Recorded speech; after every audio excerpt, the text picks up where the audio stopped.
Once again, thank you to our student musicians, Nora Rohanu and Anna Krupenbacher. We appreciate them sharing their musical talents with us this evening as we welcome everybody to the 2022-23 budget presentation. We are at the public hearing here on May 3rd, 2022.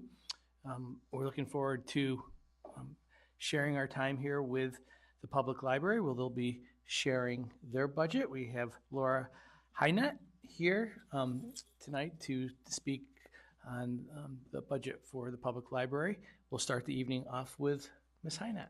Oh, great. My name is Lauren Hynett. I am the assistant director at the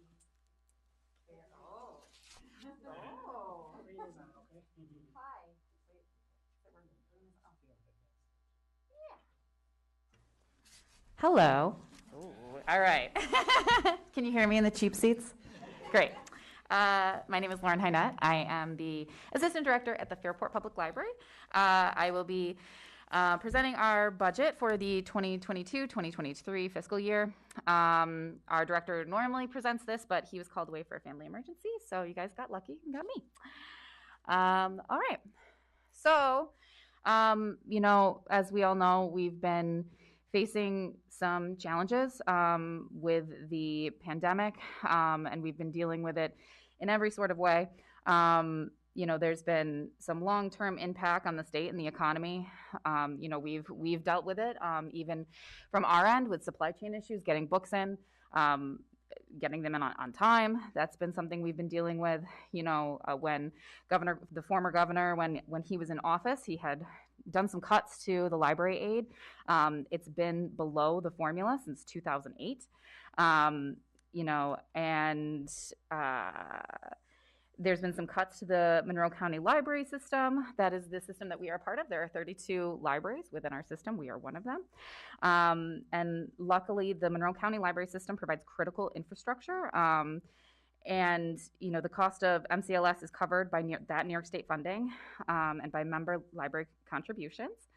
Some other problems, that we've had to deal with is the minimum wage increases are unknown. The Commissioner of Labor sets that honor before October 1st, and they're based on percentage increases determined by the Director of Division of Budget based on economic indexes, including the Consumer Price Index. So that's been a big challenge for us because we have to deal with that unknown when we set our budget. Other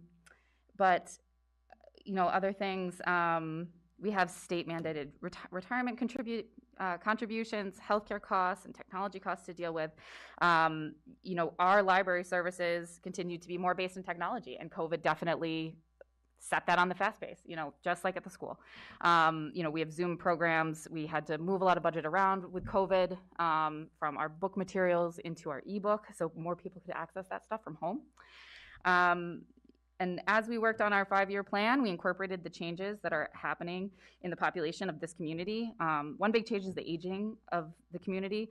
We're in the process of adding additional programs for adults. However, we're not going to decrease our children's programming as that demand continues to be very strong. We see a lot of people coming to the Fairport Public Library for the services that we provide. So here's our proposed budget summary. If you'll take a look here, you see the occupancy costs equals it's our telephone and utilities, our custodial supplies, building maintenance, rent, insurance, building contracts. Our equipment is pretty much what it sounds like. It's our equipment capital plus equipment and lease and software supplies. All other equals it's software supplies, office supplies, AV supplies, postage and freight, and publicity and printing. It also includes professional education and travel, membership dues, real property tax refunds, and programming. You can see here is our a history of our budgets. This is the last 10 years. We are anticipating continued inflationary pressures, but we've been able to manage, and we on average see about a 1.9% increase. This is a breakdown of across our professional lines. Like professional here is for our librarians.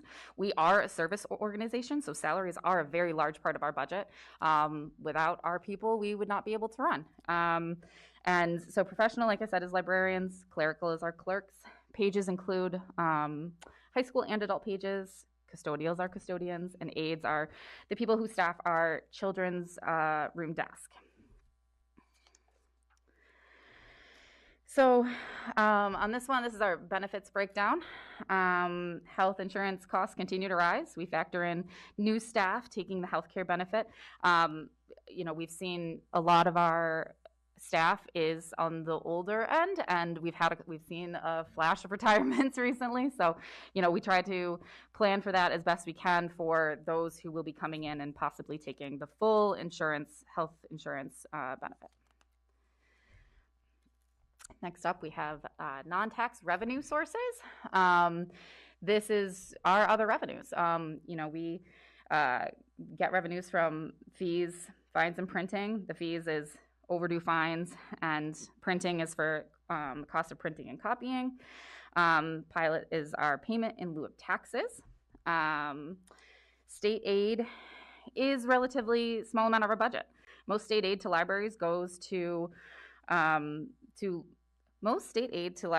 library systems rather than individual libraries. In our case, that is the Monroe County Library System. And we also have the fund balance in here. I'll talk more about that on a later slide. The board is working to balance the impact of known large future expenses with the need to stay within the tax cap and have a stable budget. This is the property tax levy cap calculation for the library. It's a complicated formula, but the bottom line is that the library is requesting a tax increase of $0. The amount of increase allowed in the tax cap is just under about $79,000, so we are well within the allowable amount. So that's great, I think. Here is the fund balance that I referenced earlier. We have our capital fund set aside for future facility improvements. We also have, that's capital, we have funds set aside for employee separations as employees retire. If they all left us, knock on wood, and retired, this is what we would pay out. In library enrichment, these funds that have been donated to the library over the years, we have used these funds for art installations and special projects. We also have technology improvements. When we renovated, we completely upgraded our internal network. Eventually, we have to replace our servers and other parts of our network. All of those things have life cycles, and so we want to keep up with that. Cash flow, we keep about 4 months of our budget set aside to cover the beginning of the fiscal year until the taxes are collected. And then the board has decided to spend down some of the fund balance. This is a decision that is made each budget cycle. Here's some facts and figures on our service data. We have been consistently the highest circulating library in the county since we moved back into the renovation. Just last month, we saw over 50,000 circulations, which is awesome. That's huge.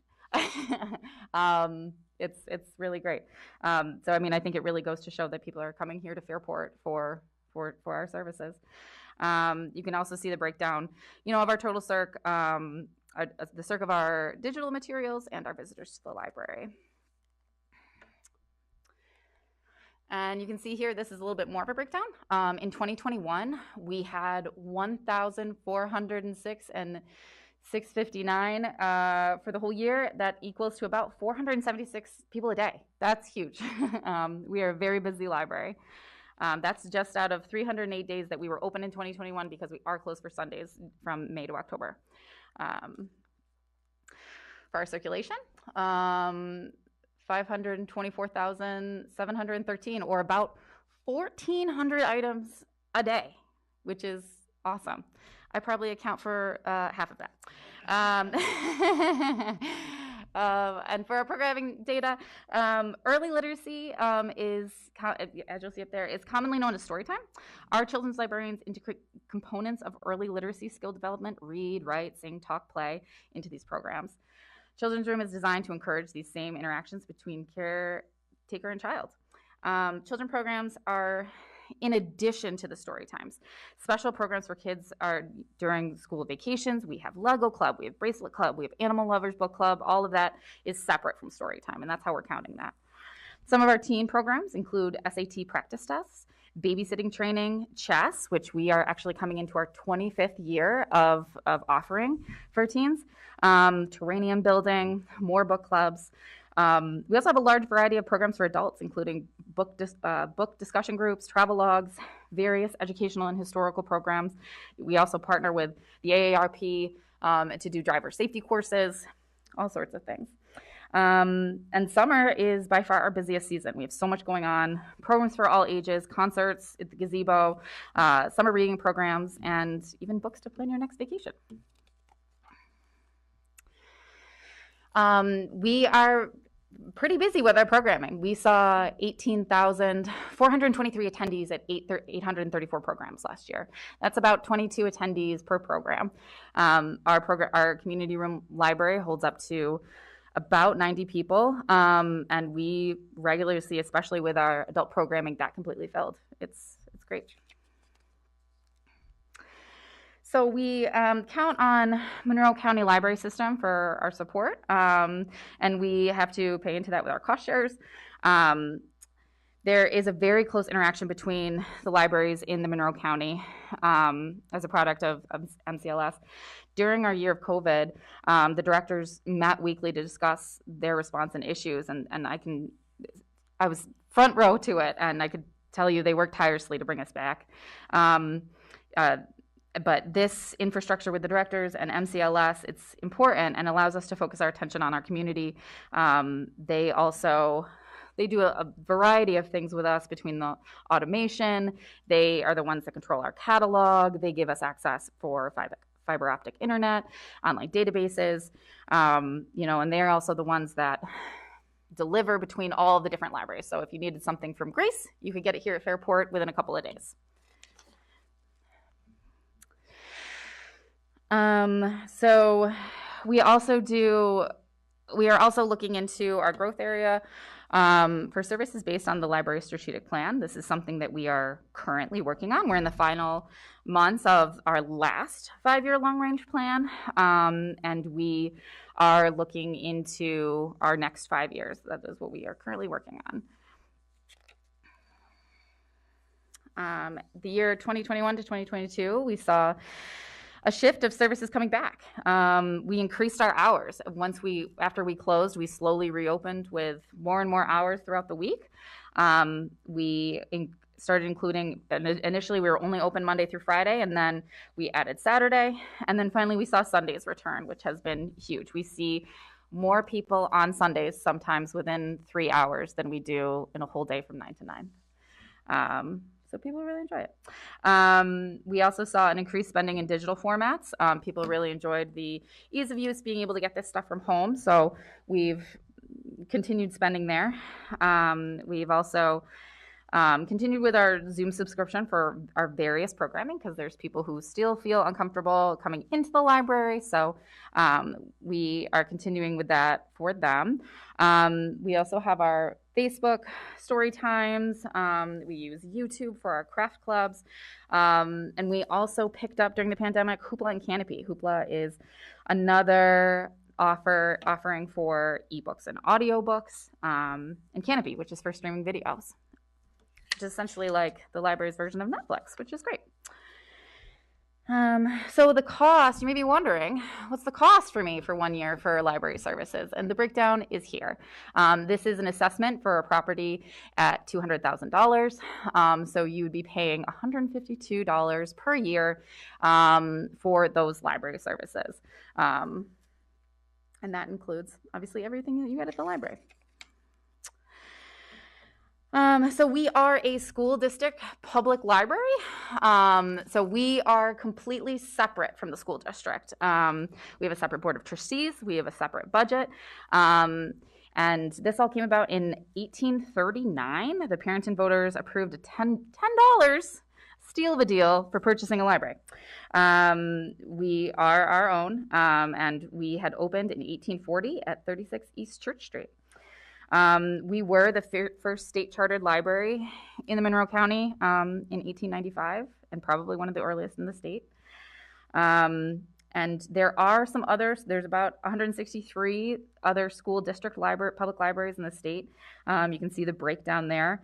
That number does not include, so the 33, the 31, 13, and 9 doesn't include the 48 association libraries that are not public, but they are in school districts. Yeah, so that's just a little background on us. And that's it for my presentation. That's definitely not it. That's a lot. And No. we appreciate the level of services is amazing, and it's definitely a great opportunity for our community to interact with the village and the library. Yeah, well, thank you so much, and thank you so much for having me and listening to the spiel. Well, we wish Carl the best. You're an excellent reliever. We'll call you in at any point in time, Lauren, so thank you. We wish you the best, and thank you for sharing the library story. Absolutely, anytime. To my left, I have Assistant Superintendent Matt Stevens, who's going to help with this presentation. He's going to talk a little bit about the revenues and some voter propositions that are on the ballot, and also give us a little summary of our reserves and funding our proposed budget. To my right, I have Board of Education President, Mr. Peter Forsgren, who's going to open us up with some beginning remarks as we share our 2022-2023 budget. There is a sign-in sheet for those individuals who want to have questions or make a public comment. We'll ask that you come up to the front here and sign in. But before that happens, we're going to have Mr. Forsgren share some opening remarks. Yes, thank you. Enjoyed listening to the public library, but I was looking back over agendas of the board over the last year and saw that in late September, the Audit Finance Committee was drafting budget goals. Those draft goals were presented to the remainder of the board as a whole at a workshop on October 4th, and then later adopted as our official goals for the budget later that month. And so the budget's a big deal. We start really early in the year. But looking at a booklet of numbers can candidly probably be a little dry, even though there's some of us out there who really like it. But there's more to it. I think much like the ones and the O's that run the programs that are on our computers and create great presentations and make life enjoyable with our smartphones, so the budget numbers themselves are represented in the district as a whole. They're represented in the great music programs that we offer from the earliest of ages. And for those who are here early, you can see how richly rewarded we are by the music program with the 2 student violinists that we had. It was incredible. It's represented in our small class sizes, especially at the elementary level, that the community has said is a high priority. It's represented in the rigorous instruction and high expectations of our teachers that are done every day in the core classes, and then complemented at a high level with the variety of electives that the students have in the secondary levels. It's also represented every day in the increase of clubs that have been offered because the students had such a high interest and the participation level is so high. So the numbers are so much more than that. And we hope by the end of this evening, you're able to see the picture that is behind all these budget numbers. I think it's beautiful what is going on. There is much going on in the school. There's so much to celebrate, and we know there's plenty of room for improvement, and we are a district that constantly seeks that. So here at this public hearing tonight, I do also want to thank our Assistant Superintendent for Business, Mr. Matt Stevens, and the entire finance staff. The budget cycle starts early, much earlier than most people realize. Again, September wasn't even the start. It was of the goals, but not for the finance staff. They've been working hard and tirelessly at it. Thank you for that. It culminates tonight, or really on the budget vote here on May 17th. And for them, it will start all over shortly thereafter. So thank you for being here for the budget presentation.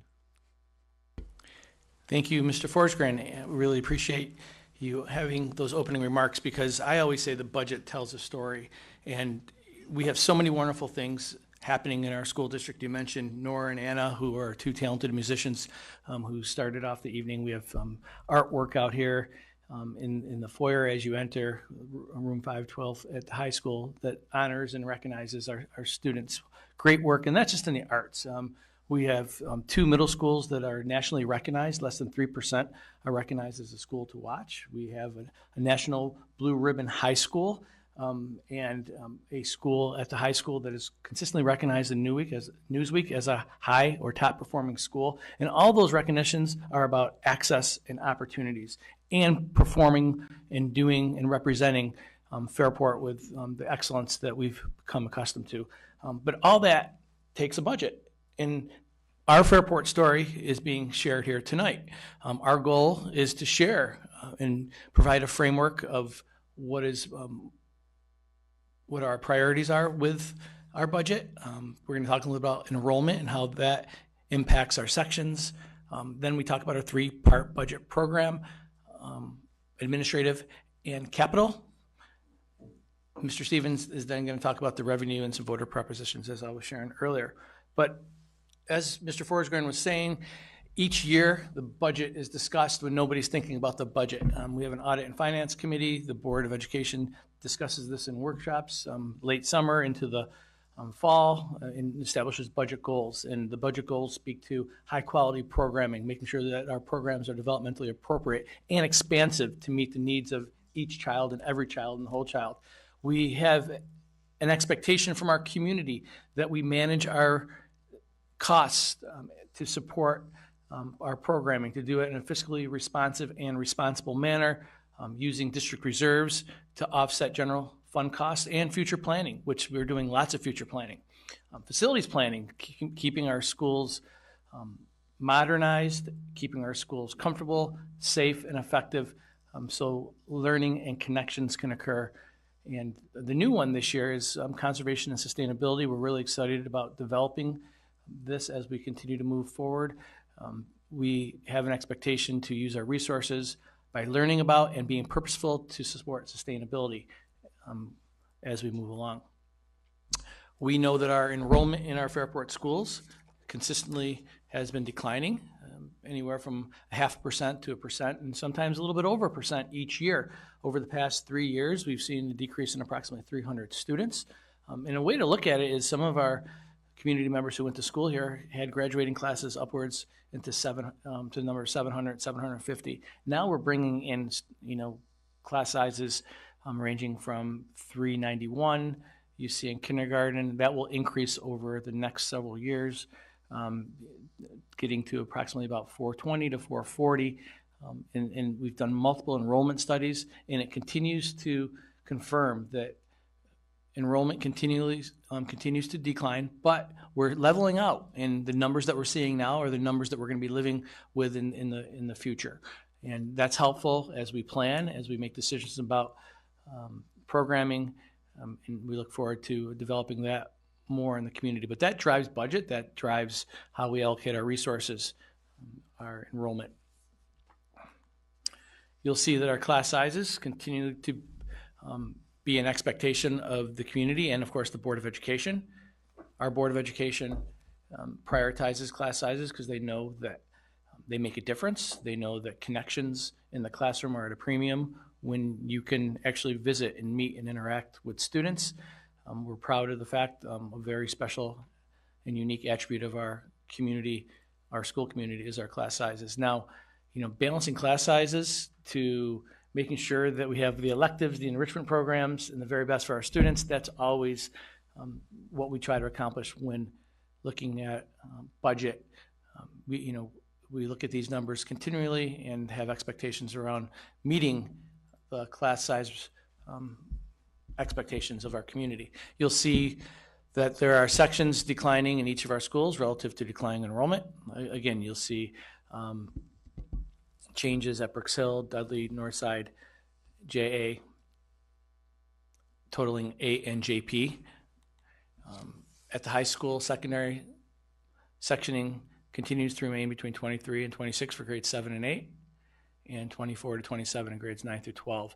There are times when class sizes are smaller at the high school because of anomalies relative to special programming, safety requirements. Sometimes there's capstone projects or classes, and those are unique circumstances, so we can accommodate their needs. This will equate to the elementary level and middle school level, a reduction of minus 8 full-time equivalents. That's what FTE means. We're going to be reallocating 5 of those FTE to support a new elementary master schedule, which we're really excited about. The new elementary master schedule focuses on enrichment for all students, an activity period embedded in the school day, making sure that we're giving students opportunities and access to many different experiences. So that's how we're using or reallocating and analyze positions to support the new elementary master schedule. There will be a 3.0 full-time equivalent reduction just through attrition. We're not filling 3 positions as a result of declining enrollment. So that's a benefit to the budget. At the secondary level, the community spoke to us on many different occasions about getting more support at Minerva DeLand. We'll be adding a building level administrator if the budget is so approved. That building administrator at Minerva DeLand will support the increasing needs. Kids are still transitioning back from a pandemic. We're seeing more students and families needing support that require administrative support. So that's a welcomed addition in response to what we've experienced over the past couple of years with the pandemic to give our students more support. Part of Fairport Central School District's budget are employee benefits. We are a real live organization. We provide benefits, health insurance. We have obligations to the state, required obligations that we have to fulfill, that we're honored to fulfill. You'll see that our employee retirement system, that's a contribution rate, is decreasing from an average contribution rate of 16.2 to 11.6%. Now, these are a percentage of employees' salary, and the TRS as well. Contribution rate is estimated to increase from 9.8 to 10.29%. We do not set those rates. Those rates are set by New York State. And in order for us to support the healthcare coverage, these costs must be met. There's health and dental insurance, other related benefit costs. You'll see FICA Med, unemployment. We have an EAP program, flexible spending. All those components make up our employee benefit package. And you'll see that run throughout each part of our budget, or each one of the parts of the budget at approximately 4.69% of an increase that you'll be seeing for each budget line, or in each category, excuse me. Our Fairport Story, and I think pictures speak and tell a story and tell what we're trying to accomplish with our budget. So without further ado, we're going to play Our Fairport Story that speaks to how and where the dollars go to.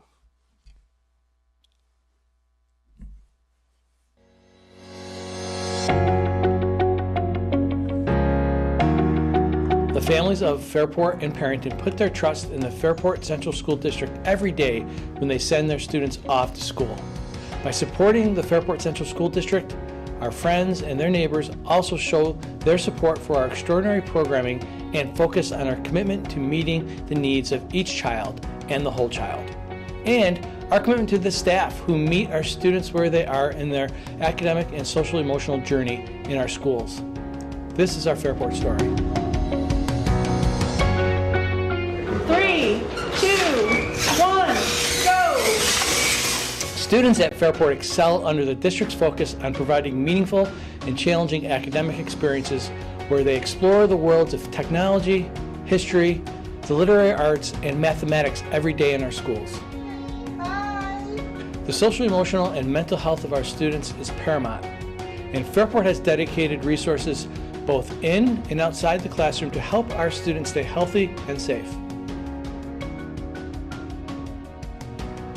Not every Fairport student is the same, so we meet them where they are. Our instructional staff are dedicated to giving students the tools they need to overcome challenges and grow to their full potential. Do you guys know how much this is? Did you read the total on it? $16,046.80. Yes, that's right. From kindergarten to graduation and beyond, our students learn about Fairport's unique spirit of giving and the principles of care. The generosity and gratitude of Fairport's faculty and students is a distinguishing attribute of our schools. And our local community helps fuel that spirit and creates opportunities to give back. Oh, my favorite. Chives are delicious. Spicy. Our students and faculty are invested in the future of the district and in the future of Fairport. And our incredible staff helps bring that story to life.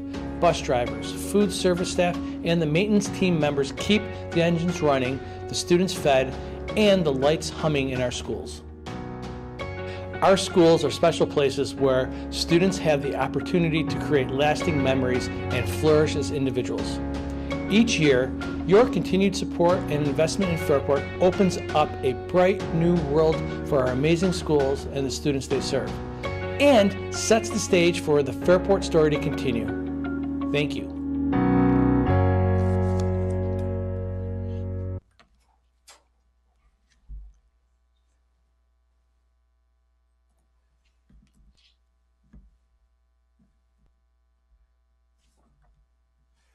Thank you to Lindsay Reddick for helping choreograph that, and really puts a story and puts word pictures to these numbers, right? These numbers mean more now when you see how we are using dollars programmatically. It's 76% of our budget. The program budget line speaks to all the wonderful opportunities for students to engage in elementary programming, where there's going to be more opportunities through a new master schedule. Helps us keep our class sizes at a rate that supports connections. It allows us to continue with health programs, K-5, 6-8, and 9-12. So we're meeting the needs of all of our students. Not many school districts have dedicated to health programming. K-12, we're proud of the fact that we do that. We prioritize mental health with close to 40 mental health professionals that we invest in to support the range of needs of our students and our families. The co-curricular activities and clubs, as what was described in that video, are alive and well in our schools. The electives, as Mr. Forsgren mentioned, we offer up to 98 electives at Fairport High School. This does not account for the honors level courses, which provides their enrichment and acceleration for the high school students. We're proud of our programming. We're proud of the fact that it gives students opportunities and it yields results. And again, we have, I was looking at an Instagram page today, the names and the numbers of students heading to college as they graduate. There's an Instagram account, I can't think of it now, but it posts every single place where students are going. And from Brown University to Ithaca College to RIT to St. John Fisher to Delaware, we're really proud of their accomplishments. And we're also proud of the students who don't go to college, and we prepare them for career readiness and enter the workforce with a Fairport education. That is our program budget. It totals 4.23% increase, or $109 million, 76% of our total budget. And there, you'll see some of the increases associated with transportation. We transport with our private and parochial students close to 6,000 students, and you'll see a 12.97% increase. You'll see we also have been able to recruit more bus drivers because of a recently settled negotiation that took place with the transportation department. Student services and activities. Before I came here, we were at the unified basketball game. Again, that's where that increase, you'll see that 7.65% increase. That's where that program lives. Outside, there's a lacrosse game going on right now. Our boys are playing a neighboring district and faring pretty well. We have an expansive interscholastic athletic program.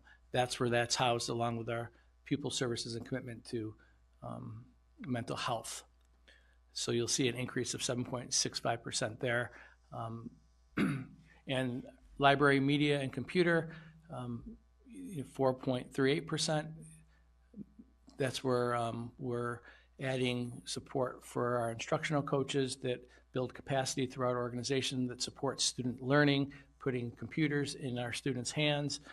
You'll see that was a 4.38%. Again, highlights, I won't continue to go through each line of that, but in order for us to achieve our programming and accomplish what we need to do, you'll see a 4.23% increase in the program budget. The administrative budget, we are, again, a real live organization. It takes administrative efforts to ensure that we're able to provide the very best for our students and staff and community members. Board of Education, you'll see a line there of increase of 26%. Well, that's related to the board clerk. A full-time board clerk was added to this budget line.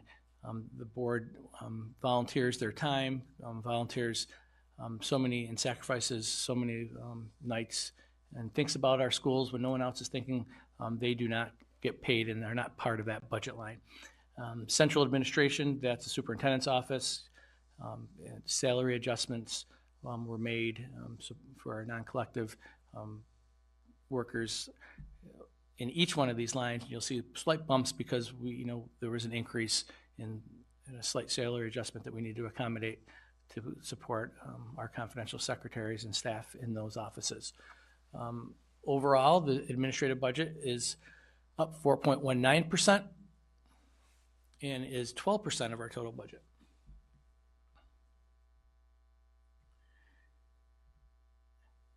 And again, part of the administrative budget, we have responsibilities to, thank you. We have responsibilities from computer, data, software packages, network security, our partnership with BOCES. We have students who participate in BOCES and BOCES services. There's administrative costs associated there, and again, you saw that in the previous budget line.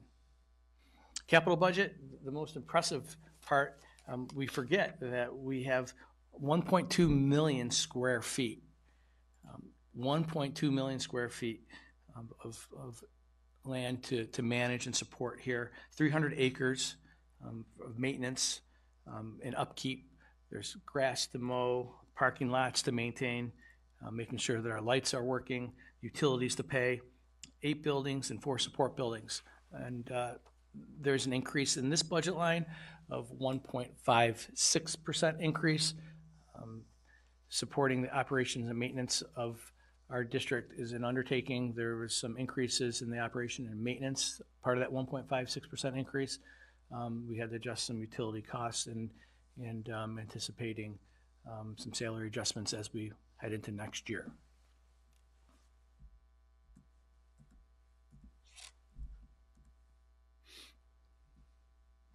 Total expenditures of program, administrative, and capital equates to a 3.89% increase or a $5.4 million change on our $144 million budget.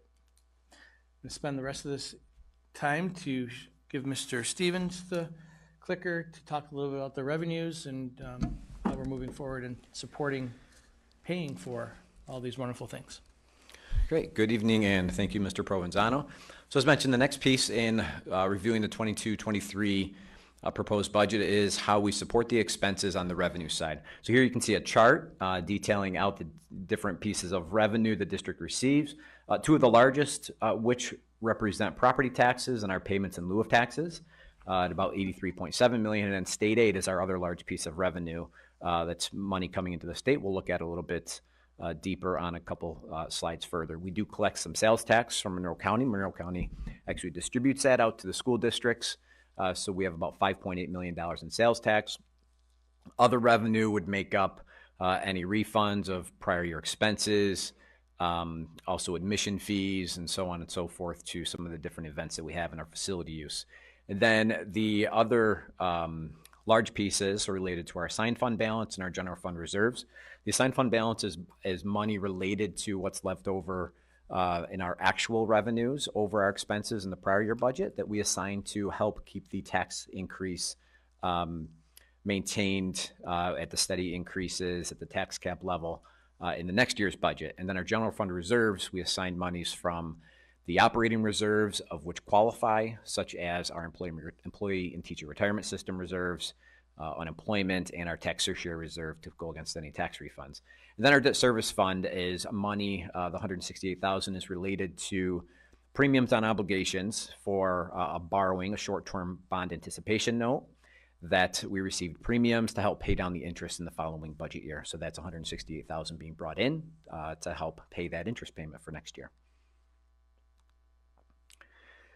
Here's a quick summary of the enacted state budget as it relates to education, and run through these a little quickly here as we look at them. The state funding overall, $2.08 billion increase for schools, 7.23%. That's a fairly large increase, especially over increases we've seen in previous years. Of that $2.08 billion, $1.53 billion is allocated to foundation aid. So across districts in the state, this is the second year of the 3-year phase-in plan at the state level.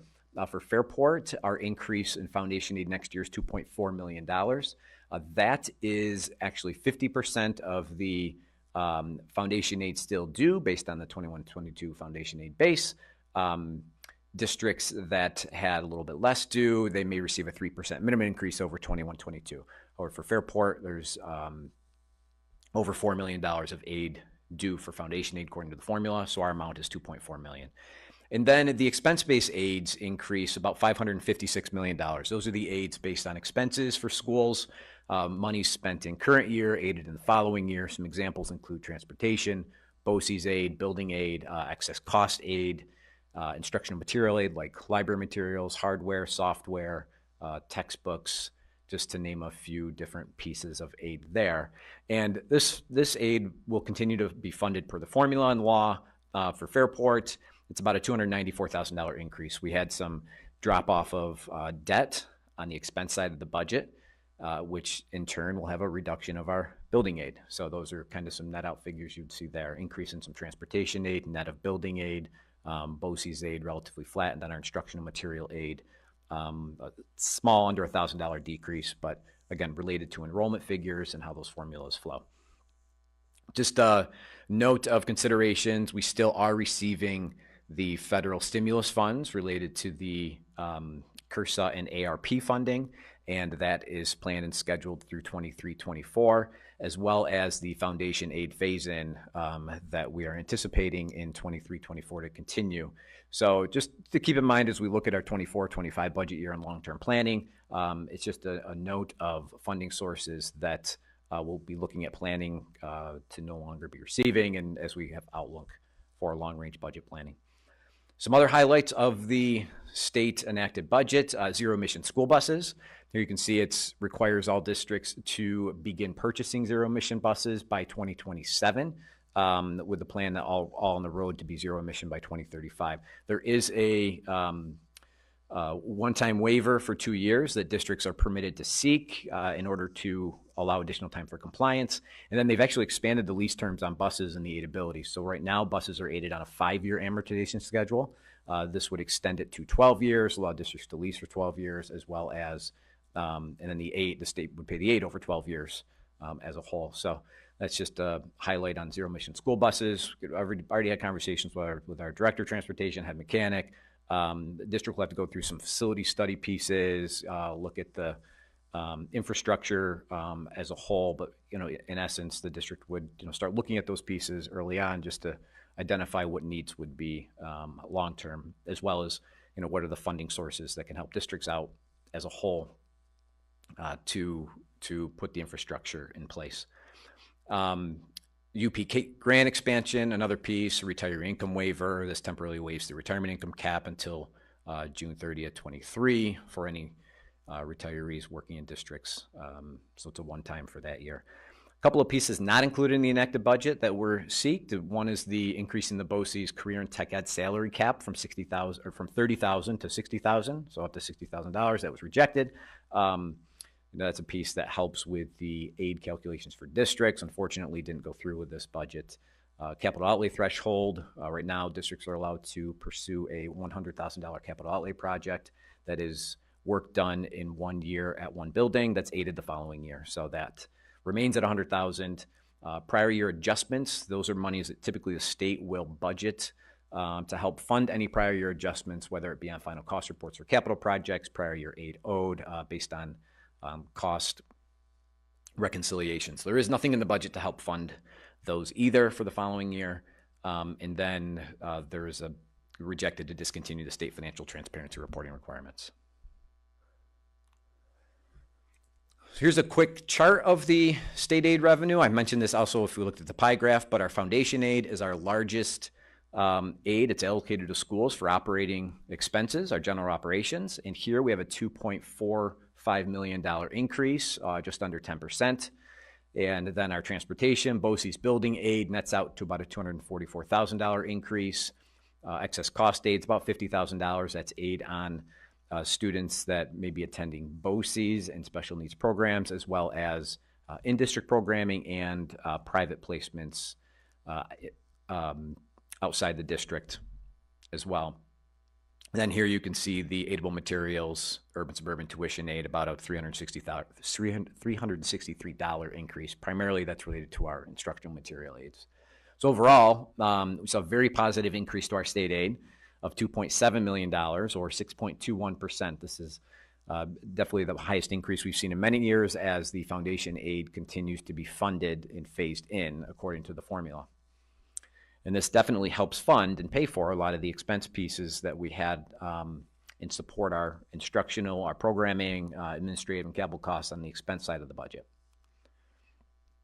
The next largest piece of revenue for the district, actually the largest piece of revenue is our property taxes. So I'm going to run through this, but there's still a property tax cap in place. It's 2% as a whole. It's formula based, and here's the formula and how it flows through. Looking at the prior year levy, growth factors, pilots, exclusions. Our exclusions for our capital levy are related to our local share of payments on debt for capital projects that have been completed and are being aided. So we have a debt service payment, principal and interest payment, netted out by building aid that's being received over the course of the bond, typically 15 years for reconstruction work, and then we have the aid, building aid flowing in. Also included in the capital levy is our local share cost of buses. So on the expense side, you saw about a little over $1.2 million cost of buses. Brings in about $900,000 of revenue annually. Again, it's amortized over 5 years, so the aid is based on purchases that took place 5 years ago. And with our consistent replacement plan, it keeps the local share around $350,000 as a whole annually. So with those pieces in the formula and calculated, we have a tax cap of 2.11% for the 22-23 budget year. Here's just a historical look at our budget, levy, and tax rate increases. And you can see on average, our school budget, a little over 2.5%, tax levy, a little over 2.5%. The rate, you can see under 1%. And that's because as the tax levy increase of 2.11%, for example, for next year, once we have final total assessment in and assessed values, if that tax base as a whole in the town of Perrington for the district has increased, then the tax rate will have that inverse relationship. So it will actually be a lower increase than the tax levy. So if you look back in 1819, that was the large assessment year. So as the assessments were adjusted at the town and the tax base increased, you can see the rate actually decreased. And the taxes were allocated accordingly. The district continued to collect the same tax levy it had planned to collect. It's just how it's allocated across the properties in the school district.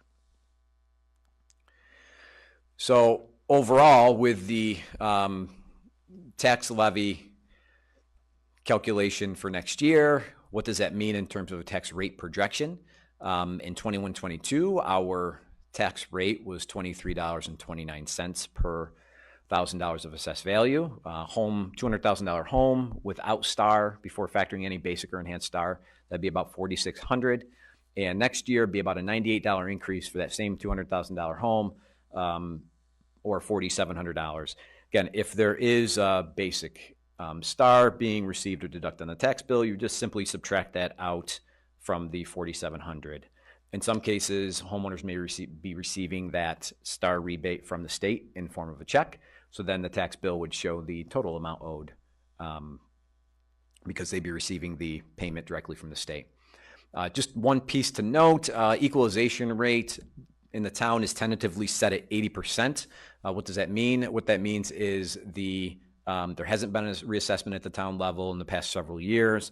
So as it relates to state averages and so on and so forth, the town of Perrington homes are underassessed based on the the average value of homes at the state level. So that's determined at the state, town level as a whole. So typically that would have a meaning related to distribution of taxes if we had more than one township, but because there's one township, it actually keeps it simple. The distribution of taxes still remains in the town of Perryton, and tax rate calculation remains fairly similar and standard at that level you see up above. We don't receive final tax confirmation of the tax base until August, of which time the rate will be set for the district. So here's a summary of our total projected revenue. The property tax levy at $82.8 million. That's right at the tax cap, so we are in compliance with the law there of only requiring a greater than 50% passing rate on the budget vote.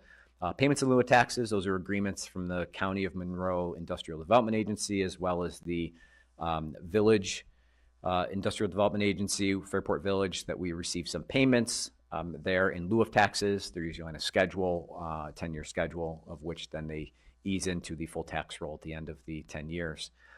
Sales tax and other, $6.8 million, or $880,000 increase there, primarily related to our sales tax. So we decreased the budget for sales tax a couple of years ago related to the pandemic and anticipated drops in revenue. We have seen levels start to come back to what we've seen in the past, so we have an increase in our revenue recognition there at the sales tax. State aid, as mentioned before, $2.7 million. Decrease in our transfer from debt service fund, simply related to the premium payment in our debt service fund being transferred over. And then our assigned reserves and fund balance is the $4 million and $2.3 million. For an overall increase on the revenue side of the budget of the same piece that we had on the expense side of $5.4 million, or 3.89%. Here's just taking a deeper look at our fund balance and reserves. As mentioned before, we have monies left over from 21-22 that we anticipate that we will assign to balance the revenue side of the budget, and then our transfer from debt service fund and our related reserves that we're allocating as revenue sources to help balance the expense and revenue sides of the budget for a total of $6.5 million. Here's how we back into the overall budget. So you can see the expense piece, $144 million on the top right-hand corner under 22-23. Our revenues, our real revenues before reserves and fund balance of $137.5 million. And then add in our transfers from debt service and our reserves and fund balance. And that's how we get to the $144 million balanced budget on the revenue side with the expenses. Key piece we've tracked over the years is what's the percent of budget for our fund balance and reserves to be sure that we can manage and have long-term outlook. We're closely with our audit and finance committee to manage reserves, set the floor levels as a whole for sustainability. And you can see here it's a slight decrease from 4.6% to 4.43% as we keep the amount stable for reserves and fund balance. Naturally, with the budget increasing, we have the percentage dropping as a whole there. Key piece to keep in mind as we continue with long-term budgets, in order to continue to fund the assigned fund balance of that $4 million, we need to be sure that we have surplus built into the budget to know that we can continue that cycle of supporting the revenue side with the assigned fund balance from leftover funds of revenues over expenses. So that's a key piece. Without that, we would start essentially at a deficit and building the following year budget, and then working through different pieces on how to balance as a whole, looking at additional reserves or expense side of the budget. So that's been a key piece of our budget planning, is to continue to be able to support that $4 million assigned fund balance as a whole year after year within the budget. Other pieces on top of the budget, school budget vote, library vote, as well as the board elections, you'll see 3 voter propositions for the school district. 2 of which are creation of reserves and authorized for funding.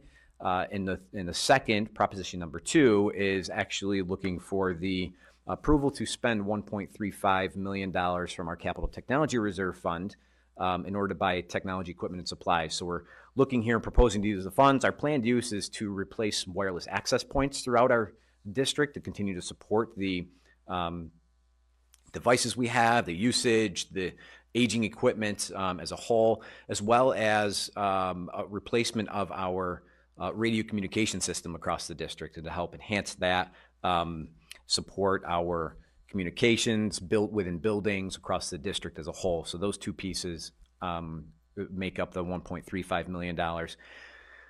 The plan is, after the purchases take place, we plan to appropriate and spend money through BOCES that will in turn drive BOCES aid.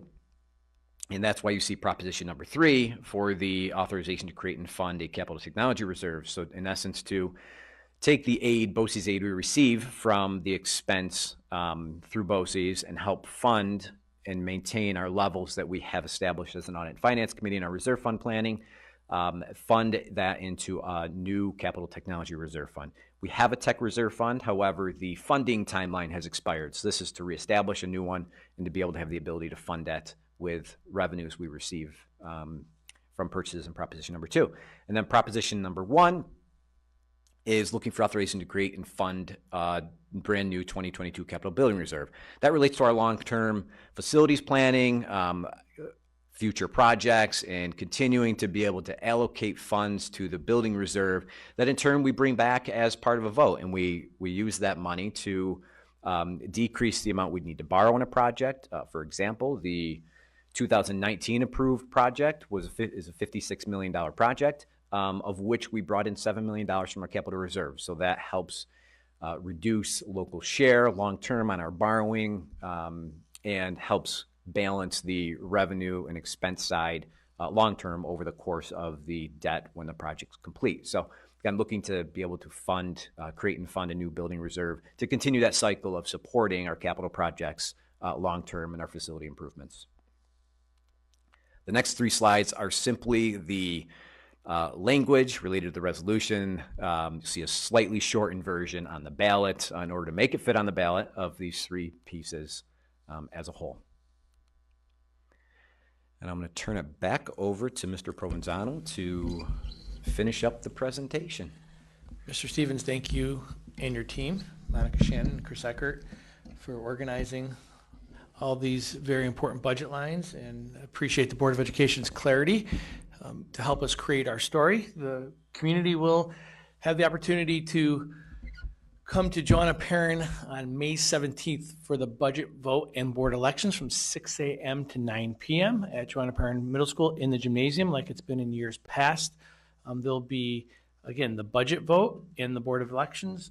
There'll be 3 candidates vying for 2 board spots on May 17th. Tomorrow night, right here at Fairport High School at 7 p.m., there'll be a Meet the Candidate nights where you have an opportunity to meet the 3 candidates who will be on the ballot on May 17th. That will be at 7 p.m.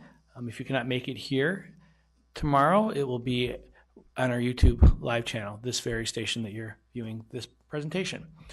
Thank you very much. We appreciated the opportunity to share our story, to discuss the budget over the past several months. We've been able to break it down each month, and it's gratifying to be right here in this position to present a budget that meets our community's expectations, that is aligned with our Board of Education's high expectations for our schools, to give our students the very best experiences.